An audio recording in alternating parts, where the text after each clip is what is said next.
All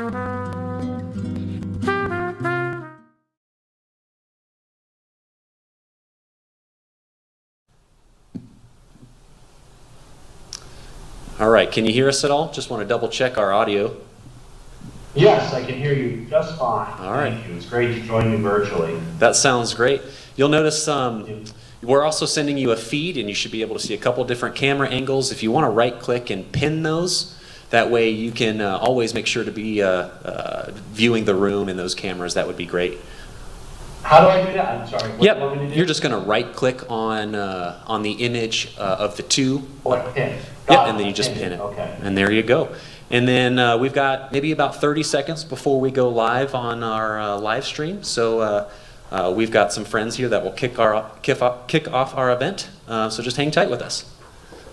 Good. I'll look forward to seeing you on campus soon. Hopefully, it'll be great to get back there. That sounds great.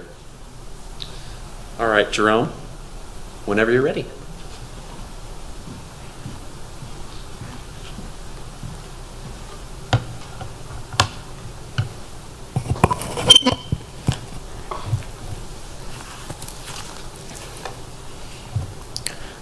Good evening, ladies and gentlemen, and thank you for joining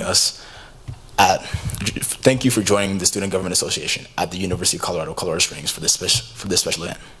As we host the Governor of the State of Colorado, Jared Polis, for a brief address, followed by a question and answer segment with questions submitted by the UCCS student body.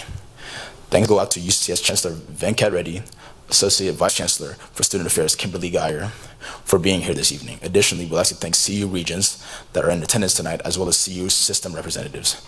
And a very special thank you to all the students who submitted questions.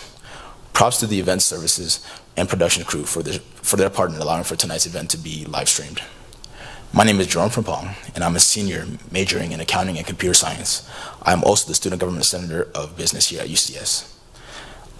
This fall, SGA has dedicated much of its time to hearing from leaders within our campus and local communities. These conversations have included the UCCS Chancellor, University of Colorado Regents, and local city council members. Discussions during these meetings have ranged from updates to the state of COVID-19, topics associated with higher education in Colorado, and general conversations around leadership. Tonight, Governor Polis has graciously accepted our invitation to continue these conversations and answer questions that were submitted by current UCCS students. Before we begin tonight's event, I'd like to provide an overview of the schedule. Governor Polis will begin with opening comments, followed by a 15 to 20-minute Q&A session, addressing questions submitted by UCCS students. Students that will be asking the questions will come forward to the microphone located in the audience area to read their question. Students will read their question and remain there until the governor has completed his response. From there, the next student will be asked to come forward to the microphone to read their question. They too will remain there until the governor has completed his response. And then the next student will come forward, so on and so forth until all questions have been asked. After the Q&A segment is completed, there will be a brief closing, and that will complete the event.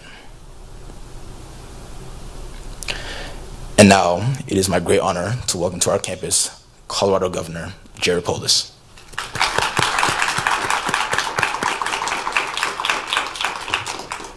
Well, thank you, everybody.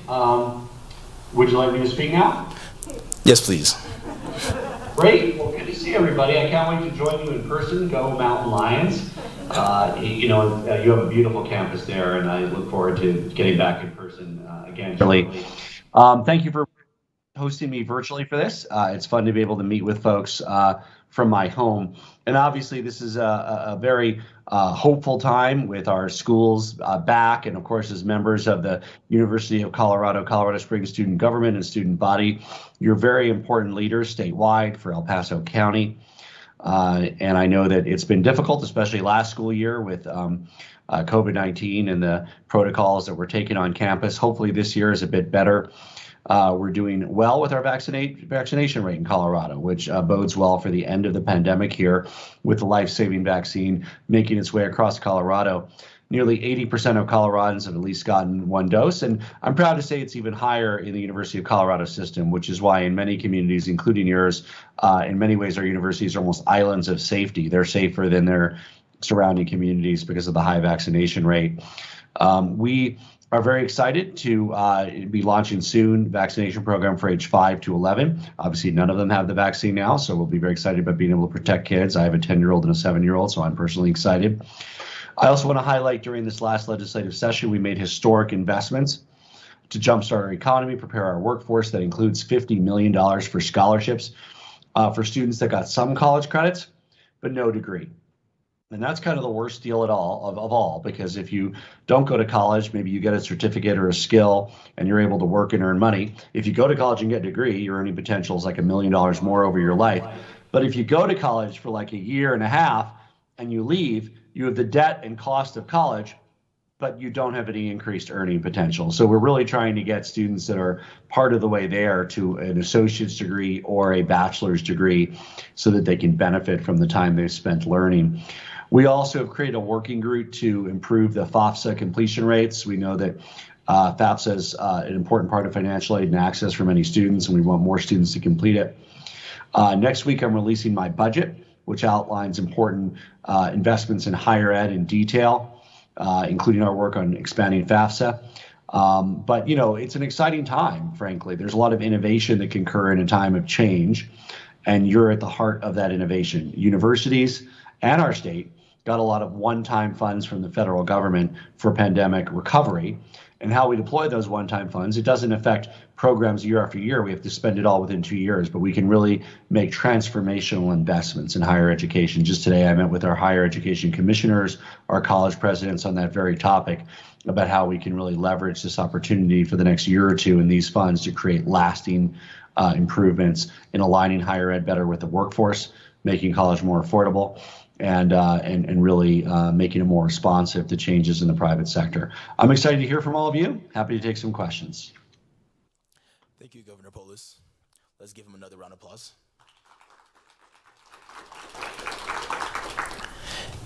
In this next segment, we will invite students to the microphone to ask the governor. I cannot hear you. In this next segment, we will invite students to the microphone to ask the governor their questions.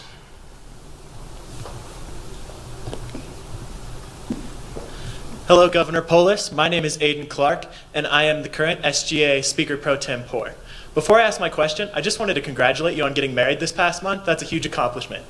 So my question was submitted by our Speaker of the Senate, Nicholas St. John, who is also pursuing a PhD in physics. Nicholas asks, how can we reverse the trend of less state dollars going into public universities in the state of Colorado? Well, it's not so much a matter of physics as it is of politics and economics to be able to do that. So in our state, we have a very tough budget constraint called TABOR. And that locks in place, preventing us from even being able to, for instance, invest the money in higher education or schools that we receive. And so it doesn't prevent it. It just means you go to the voters. And so we do go to the voters regularly. Sometimes they say yes. Sometimes they say no. You all have your ballots in front of you right now. There's not anything directly related to TABOR, but there is a marijuana tax that would fund after-school programs above and beyond TABOR funding. And I would expect, just as there have been in the past, additional fiscal questions will likely occur in the future.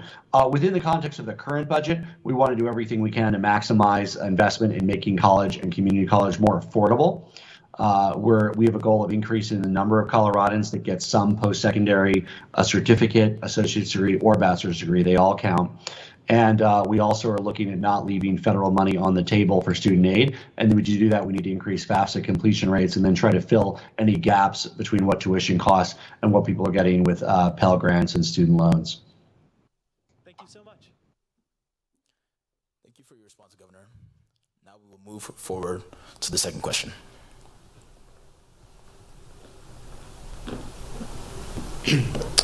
Hello, Governor Polis. Thank you for being here tonight. My name is Miles Jones. I'm the current Center of Multicultural Affairs for SGA. And our second question comes from Axel Brown, who's a junior studying social work. And his question is there any way that a student would be able to receive help from your office in getting help with a DHS case that they were involved in, as they would like to become a social worker themselves, and they feel that this is hindering their opportunity? So yes, and I would encourage you or them to contact Joe Homlar, our CDHS Child Welfare Director, And his email address, should I put it in the chat here? Or is there a chat? Let me see how this works here. Conversation. Let's see whether this works. Does that work? Do you guys see that? Yes, thank you. So contact Joe, and we would love to find a way to answer the question and see if there's a way to help with the career development of the person you're talking about. Great. Thank you so much, Governor. Thank you for your response, Governor. We will move on to the third question. Hello, Governor. My name is Dylan Machete, and I am the SGA Senator of Public Affairs. Our third question was submitted by Michael Wenman, a graduate student pursuing his MBA. Michael asks, the meteoric rise of home prices in Colorado is spurred on by LLCs and corporations, as well as private investors driving home prices out of reach for many primary home buyers. Do you see a need for state regulation of public and private investors in order to give folks a level playing field when buying a primary residence? Well, you know, Dylan, that might be a small factor in our increase in home prices. I think the bigger one is that people want to live in Colorado. And so there's people that are moving here from other states. We're growing in population. And the housing stock just isn't keeping up. It'll hopefully keep up in the long run, but it takes years to get, development through and built and all of that. So when, in laws of economics, when, demand exceeds supply, price goes up. There's a number of factors in that. We know that Coloradans are struggling for rent or to buy a home. And so we are focused on using our federal aid, which I talked about, the kind of one-time funds over the next 2 years, to build more housing for both rent and purchase that's affordable. So the state, we're working with our Republicans and Democrats in our state legislature, but we've allocated about $500 million, that's a lot of money, to work on how we can make housing more affordable, where we can develop more housing. We want to leverage that, meaning, building $500 million of housing would be the easy thing to do. That's not what we're going to do. We're going to do more. We're going to build billions of dollars of housing with it, because we're going to partner with local governments, with developers, with banks. So with our $500 million, we hope to build $2 or $3 billion worth of housing. And when supply increases, prices can come down. So that's a key priority for us. Prices are a function of supply and demand.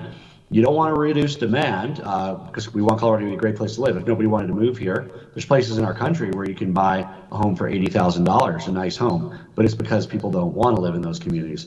People want to live in our communities, but we're the victim of that in terms of higher home prices, so we have to increase supply. Okay, thank you. Thank you for that response, Governor. It is now time for the fourth question of the night.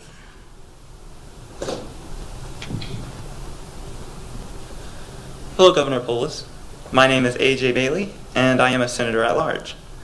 This next question was submitted by Jeremy Ross, a graduate in public administration. Jeremy Ross asked, what is the current strategy towards combating COVID-19? Thanks, AJ.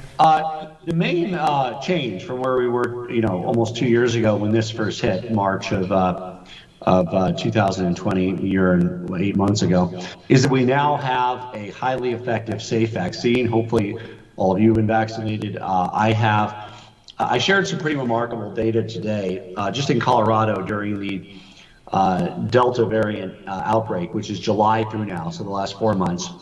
We've lost 31 Coloradans who died between the ages of 12 and 39. So 12 to 40-year-olds, 31 have died.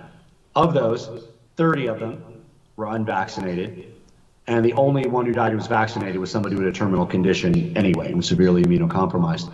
So you're able to reduce the risk for people your age and people even in their 20s and 30s to essentially zero through the vaccination. Now, that doesn't mean you won't get a little sick and a few need hospitalizations, but literally no one died under 40 who had been vaccinated except for somebody who had been ill otherwise. Pretty remarkable. The statistics are almost as good for 40 to 60. 143 Coloradans died who weren't vaccinated. Only 13 who were vaccinated died. And just so you know the basic math on that, that's even more impressive than it sounds, because the 153 came from that only 20% of the population that hadn't been vaccinated, and the 13 came from the 80% of the population who had. So it's not like it was even drawing from even fields. So that's the way out of this to end the threat. It's not going to end the virus. The virus will move from being pandemic to being endemic. just as we live with other viruses, the flu and strep and other bacterial infections, this will be out there. But you will be largely protected if you're vaccinated. For people my age, and especially people older, they need a booster after 6 months. We don't yet know if people your age need a booster, but I encourage you to get it if it's been 6 months. Certainly it'll keep your protection up, but it really hasn't faded much for young people yet. People my age in their 40s, I certainly got the booster when I could, but my risk is very small as well. Thanks to the vaccination. So it's a wonder of modern technology. I hope it inspires a new generation of biologists and people to work in the biological sciences and medicine, because this has saved millions of lives across the world, hundreds of thousands of lives across our country alone. And it's a really, really exciting that we're able to end the pandemic earlier than it would have ended had it taken its natural course. Great, thank you. Thank you for that amazing response, Governor. We will move forward with the fifth question. Good evening, Governor Polis. My name is Lisa Ward, and I'm an SGA Senator at Large. This next question comes from Kira, who is a junior studying politics and law. Kira asks, is there a possibility in the near future of creating a public light rail transportation system between Colorado Springs and Denver? Yeah, I'm optimistic. We created a Front Range Rail District. That was the first step. I signed the bill last year. They're working on the cost, the implementation, and then this will ultimately go to the voters of not the whole state, but of the Front Range, 10, 15 miles from Highway 25 up and down, Pueblo to Fort Collins. They'll vote on it. And if they vote to approve it, it'll start being implemented. Now, it's rail, so it still takes a few years till it's implemented, but I would expect this will probably be on the ballot in 2023 or 2024 for the Front Range. And I'm excited about it, because if the voters pass it and want it, it can happen within a few years. And there's also funding under the federal infrastructure package that can provide matching federal funding for Front Range Rail. Pueblo to Fort Collins. Excellent, thank you so much. Many thanks for that response, Governor. It is now time for the sixth question.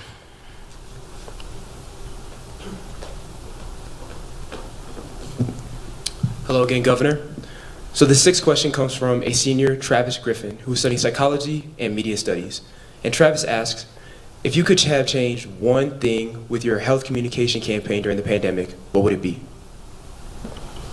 Well, we worked very hard to be transparent and provide information to the public. I had a COVID press conference today. We've done them every week, at times 2 a week during the pandemic. Since we announced our first case back in March of 2020, we continually in real time update our public data dashboard at covid19.colorado.gov. We share everything from daily cases to deaths to outbreaks to vaccination info. Really the same information I see is available to the general public in my daily report. The one frustrating thing with this pandemic is we never have tomorrow's information today or next week's information this week or next month's information this month. So it's always a bit of a plunge into the unknown in terms of what the future holds. We know a lot more about this virus now. Obviously, most Coloradans are protected from it, but it is frustrating to me, and I know to all of us, that there's about a quarter of our population that hasn't yet chosen to protect themselves, and to a certain level, that's on them. They're taking the risk. It's like not buckling your seatbelt, but it's also on all of us because it's filling up our hospitals, and that means that we're barely have enough room right now for people with heart attacks and strokes and appendicitis, because so many beds are taken up by the unvaccinated. Most of them will get better, but some of them won't, and some of them will pass away. And then every now and then there's a perfectly innocent person who took the own step and did the right thing and got vaccinated, especially if they're in their 60s, 70s, and 80s, who doesn't make it. You're just very unlucky, even if they're vaccinated. And that they only got it because so many people are unvaccinated and spreading it around. So while, by and large, it's just a matter of personal responsibility and people are paying their own price if they don't get vaccinated, there is also a societal price, because we have 1,100 people hospitalized with COVID right now. Over 850 of them are unvaccinated. So, this would be a very minor health event if everybody was vaccinated, and hopefully that'll be the case soon. I always just encourage people to look at the overwhelming data. 96% of doctors have been vaccinated, and just listen to your doctor and look at the data and make the right choice, and let's end this thing. Yes, indeed. Thank you so much, Governor. I really appreciate your response. Thank you for that response once again, Governor. It appears there's time for one more question. The next question will be asked by me and come from a lens of student leadership. Could you provide us with some ideas about leadership strategies you have found to be effective that we could apply in the future? Well, I would encourage you to be bold and think big and be consistent. Really, believe in a vision for a better future, whether it's for UCCS, for the state of Colorado, for the country, for the world. And then really work tirelessly with all potential partners to achieve that goal. If you set too modest a goal, you won't make a big enough change. If you set too many goals, you won't have enough time and effort to pursue all of them. So pick a bold goal or two and really focus on getting it done. Thank you for that great response. This concludes the question and answer portion of our program. Thank you to UCCS students, faculty, and staff for participating tonight. A warm thank you to Governor Polis for taking the time out of his busy schedule to meet with and answer questions from our UCCS student body. Thank you, Governor Polis. It's been a pleasure facilitating tonight's event. Please keep your eye out for future UCCS SGA events. Have a great evening. We will, and I look forward to seeing you in person on campus sometime soon, next semester. Take care.